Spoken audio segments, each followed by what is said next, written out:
Hello friends, आजकल के ज़माने में हम बहुत सारे लोग बचत के महत्व को भूल गए हैं। हमें लगता है जितना हम ज़्यादा कमा लेंगे हमारा लाइफ उतना ही अच्छा होगा। लेकिन असल में सच्चाई ये है कि हम लोग जितना भी कमा ले, हम लोग अगर ज़्यादा से ज़्यादा सेविंग्स या बचत करेंगे तो ही भविष्य में हमारा लाइफ अच्छा होगा। जितना हम लोग छोटा छोटा बचत कर पाएंगे आगे जाके हमें ही उतना ही ज्यादा फायदा होगा। और मैं ये नहीं बोल रहा हूँ कि इस बचत के चक्कर में हम लोग हमारा लाइफस्टाइल कम कर दे, हम कुछ कंजूसी करना चालू कर दे, ये बिल्कुल भी नहीं है। कुछ छोटा छोटा बहुत ही आसान तरीका यूज करके हम बहुत अच्छा बचत कर सकते हैं। हमारा जो फालतू खर्चा है, जो अननेसेसरी एक्सपेंस हो जाता है एवरी मंथ, उसको हम कंट्रोल कर सकते हैं, उसको हम कम कर सकते हैं। और वो जो पैसा हमें बचेगा, जो सेविंग्स होगा, उसको देके हम कहीं पे इन्वेस्ट कर सकते हैं या कहीं पे हम लोग एक इमरजेंसी फंड बना सकते हैं। बहुत सारा चीजों में वो सेविंग्स को हम यूज कर सकते हैं। हमारा फैमिली का अच्छा भविष्य के लिए वो चीज हम यूज कर सकते हैं।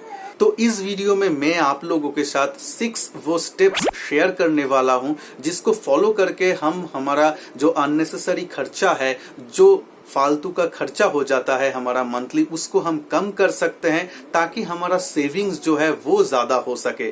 तो आइए शुरू करते हैं। मैं हूं संजय और आप देख रहे हैं आपका चैनल संजय टॉक्स। और जो लोग चैनल में नए हैं, नीचे जो रेड कलर का सब्सक्राइब बटन है उसको जरूर प्रेस कीजिए और बेल आइकन को जरूर प्रेस कीजिए और वीडियो को लाइक जरूर कीजिए। स्टेप नंबर 1, आपको महीने की शुरुआत में ही एक अपना बजट, मंथली बजट फिक्स करना पड़ेगा। आप कहीं पे एक जगह पे लिखिए कि मंथली आप लोगों का जो बजट कितना होगा, आप लोगों का खर्चा कितना हो सकता है। क्योंकि पास्ट में आपका जो एक्सपीरियंस रहा होगा कि एक मंथ में आप लोगों का कितना खपत होता है, उस हिसाब से आप लोग एक चार्ट बनाइए, एक जगह में लिखिए कि क्या क्या एक्सपेंसेस आप लोगों को होने वाला है। जैसे कि मान लीजिए बिजली का बिल हो गया, आपका रेशन हो गया, ये जो भी इम्पोर्टेंट चीज है अब जो हर महीने हम लोगों को लगता है, उसका एक लिस्ट बनाइए और कितना अमाउंट जाता है उसमें लिखिए। ये लिखने से आपको फायदा क्या होगा, आप लोगों का मंथ शुरू होने के पहले ही जान पाएंगे आप लोग कि आप लोगों का फ्यूचर में इस मंथ में कितना खर्चा होने वाला है। और मैं पॉइंट नंबर 2 में बताऊंगा कि जब भी आप ऐसा प्लान करेंगे, जो बजट बनाएंगे, वो आपको कैसे हेल्प करेगा ज्यादा से ज्यादा सेविंग्स होने में। पॉइंट नंबर 2 ये बहुत ही इंपॉर्टेंट है क्योंकि हम जैसे मिडिल क्लास फैमिली, ज्यादातर लोग, हम लोगों का जो भी इनकम होता है उसका एक बड़ा से बड़ा पोर्शन जाता है हम लोगों का कंज्यूमेबल आइटम में। मान लीजिए हम लोग कहीं पे कुछ खरीदते हैं, जैसे कि सब्जी खरीदते हैं, कुछ राशन वगैरह खरीदते हैं, वहां पे ही हमारा ज्यादा खर्चा होता है मंथली।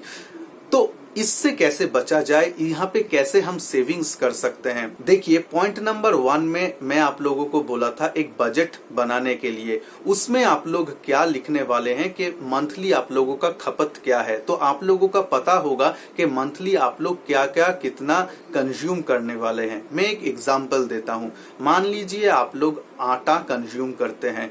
एक फैमिली में मान लीजिए आप लोगों का एक मंथ में 20 किलो आटा का खपत होता है। तो आप लोग पॉइंट नंबर 1 में वो लिखेंगे कि आप लोगों के लिए आटा या चावल कितना परिमाण आप लोगों को लगता है, वो उसका लिस्ट आप बना लेंगे।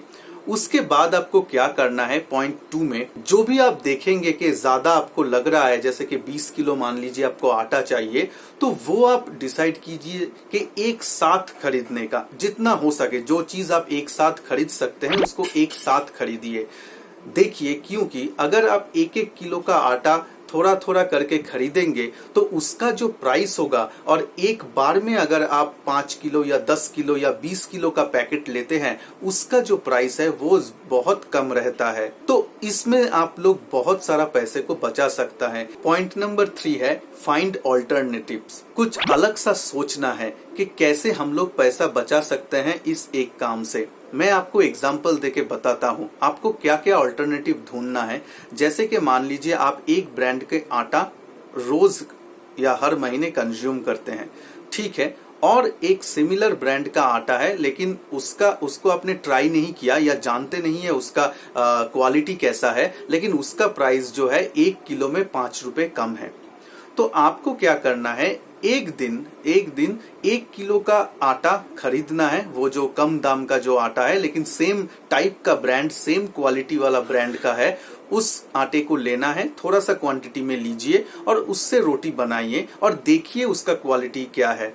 अगर देखते हैं कि आपका जो पुराना वाला आटा है उस जैसा ही इसका भी क्वालिटी है लेकिन इसका प्राइस कम है, अगर देखते हैं कि क्वालिटी वाइज ये तो ठीक ठाक ही है, तो आप लोग वो जो कम प्राइस का आटा है उसको खपत करना चालू कर दीजिए। ऐसे आप बहुत सारा चीजों में कर सकते हैं, बहुत सारा जो कॉस्मेटिक्स आप यूज करते हैं, बहुत सारा साबुन जो भी आप यूज करते हैं, बहुत सारा चीज जो आप कंज्यूमेबल आइटम यूज करते हैं, उसमें आप ऑल्टरनेटिव ढूंढिए कि कहाँ पे हम लोगों को अच्छा सेम क्वालिटी लेकिन कम दाम में मिल सकता है।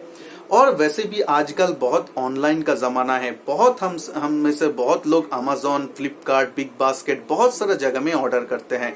ऑर्डर करने से पहले आप लोगों को एक काम करना है, एक लिस्ट बना लीजिए कि क्या आप ऑर्डर करने जा रहे हैं और उसके बाद आप 2-3 वेबसाइट में जाके उसको देखिए। ऐसा नहीं कि एक ही वेबसाइट में देखा, एक प्राइस, वहां पे भी ऑर्डर प्लेस किया, नहीं।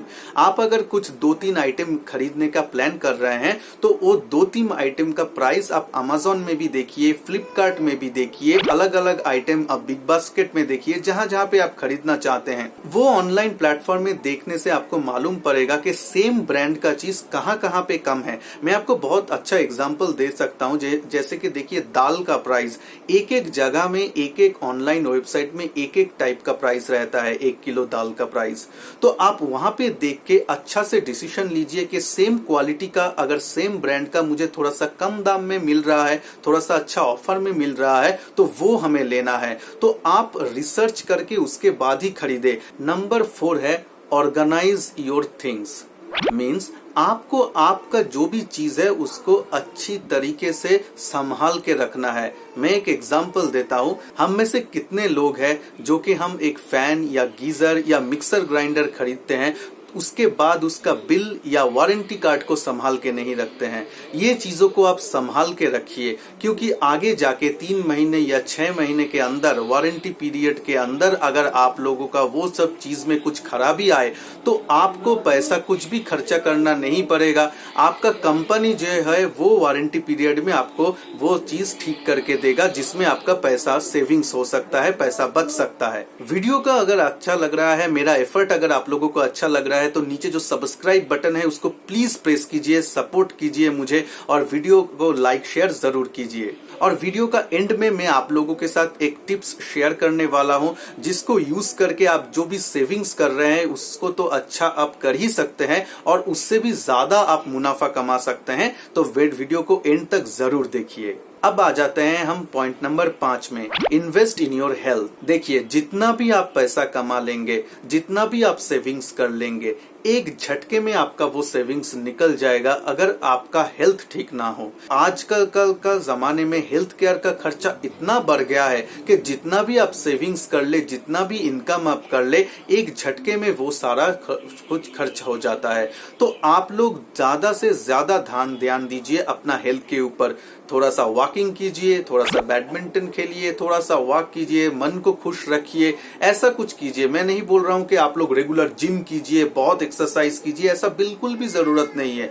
छोटा से छोटा काम, अगर मान लीजिए आप थोड़ा सा योगा करते हैं तो सुबह उठ के थोड़ा सा आपको प्राणायाम, योगा वगैरह कर लीजिए, एक्सरसाइज कर लीजिए। या फिर आप अगर मान लीजिए वॉकिंग करना पसंद करते हैं तो थोड़ा सा वॉक कर लीजिए दिन में।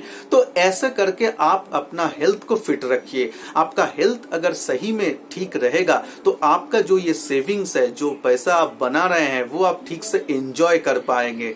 अब हम आ जाते हैं नंबर 6 में, सेविंग्स हैबिट। तो एक चीज बहुत इंपॉर्टेंट है, आप लोग एक गुल्लक जरूर रखिए अपने घर में। और उसमें आप लोग क्या करेंगे, बाहर से मान लीजिए जब आप आते हैं, एक बाजार से आए या फिर कहीं पे आए, आपका पॉकेट में बहुत सारा कुछ चिल्लर जम जाता है या कुछ ऐसा हो जाता है, उसको जो भी है आप वो गुल्लक में डाल दीजिए।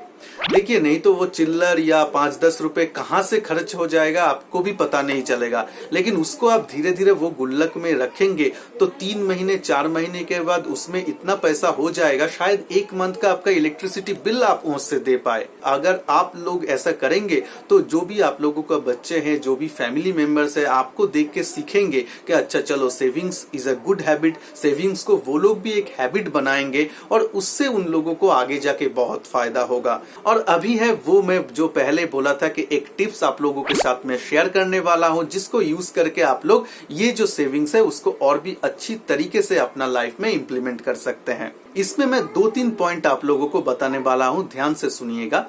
पहला है, आप लोग आपको जो बच्चे हैं, उन लोग जो भी फैमिली मेंबर हैं, आप लोगों का जो बच्चे लोग हैं, उसको आप मनी सेविंग्स का कुछ टिप्स दीजिए। अगर आप बच्चों को जाके बोलिएगा कि सेविंग्स करो, ये करो, वो लोग नहीं सुनेंगे। उसको थोड़ा सा इंटरेस्ट वे से आप लोगों को बताना है।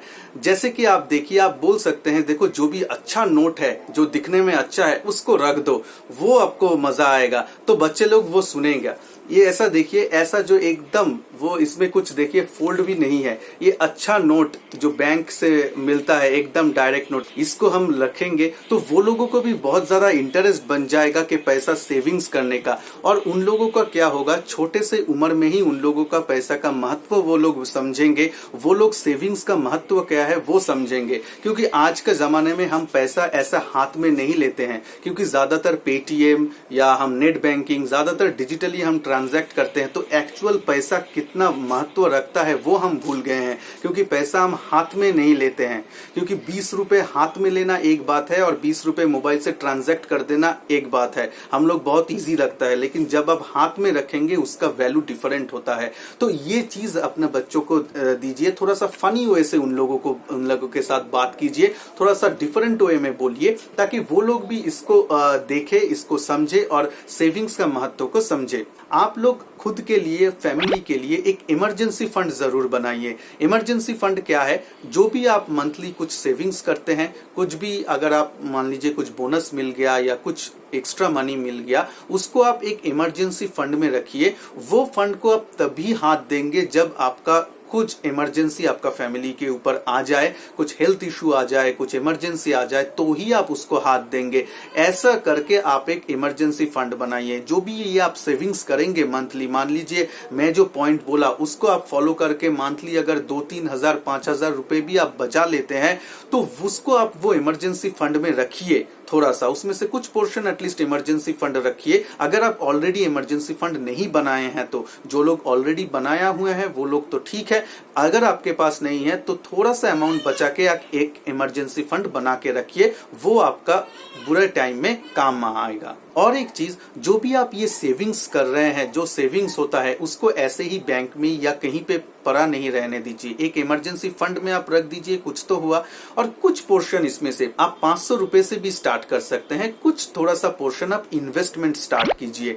अगर आप कुछ भी इन्वेस्टमेंट नहीं किए हैं तो बैंक एफडी से स्टार्ट कर लीजिए, आरडी कीजिए, एफडी कीजिए, पीपीएफ में इन्वेस्ट कीजिए। और अगर जब आप थोड़ा सा इन्वेस्टमेंट कर चुके हैं, उसके बाद आप लोगों का थोड़ा सा एक्सपीरियंस हो गया है, तो उसके बाद आप म्यूचुअल फंड ये सब आप इन्वेस्टमेंट स्टार्ट कर सकते हैं। लेकिन ये सब इन्वेस्टमेंट आप तभी कर पाएंगे जब आपका सेविंग्स स्ट्रांग होगा। तो ये पॉइंट, ये वीडियो में जो आपको बोला गया है उसको आप फॉलो करेंगे तो मुझे विश्वास है कि आप लोग जरूर सेविंग्स कर पाएंगे और आपका आने वाला भविष्य बहुत अच्छा होगा। और अगर ये वीडियो को अच्छा लग रहा है तो प्लीज मुझे सपोर्ट कीजिए, मेरा चैनल को प्लीज सब्सक्राइब कीजिए, लाइक शेयर जरूर कीजिए इस वीडियो को। मिलते हैं नेक्स्ट वीडियो में, तब तक के लिए जय हिंद, वंदे मातरम।